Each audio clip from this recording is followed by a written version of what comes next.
ఓం గం గణపతయే నమః. శ్రీ గణేశ భుజంగం.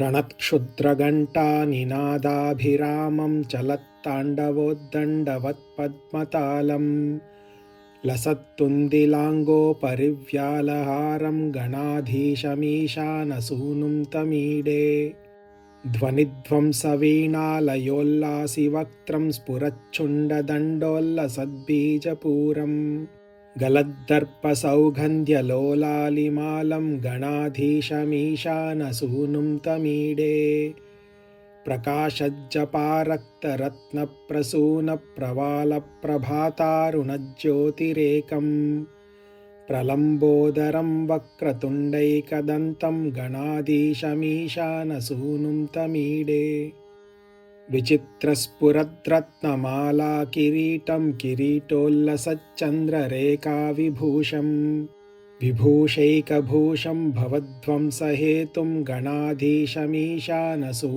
तमीडे उदञ्चद्भुजावल्लरीदृश्यमूलोचलद्भ्रूलता विभ्रमभ्राजदक्षम् मरुत्सुन्दरी चामरैः सेव्यमानं गणाधीशमीशानसूनुं तमीडे स्फुरन्निष्ठुरालोलपिङ्गाक्षितारं कृपाकोमलोदारलीलावतारं कलाबिन्दुगं गीयते योगिवर्यैर्गणाधीशमीशानसूनुं तमीडे यमेकाक्षरं निर्मलं निर्विकल्पं गुणातीतमानन्दमाकारशून्यं परं पारमोङ्कारमाम्नाय गर्भं वदन्ति प्रगल्भं पुराणं तमीडे चिदानन्दसान्द्राय शान्ताय तुभ्यं नमो विश्वकर्त्रे च हर्त्रे च तुभ्यं नमोऽनन्तलीलाय कैवल्यभासे नमो विश्वबीजप्रसीदेशसूनो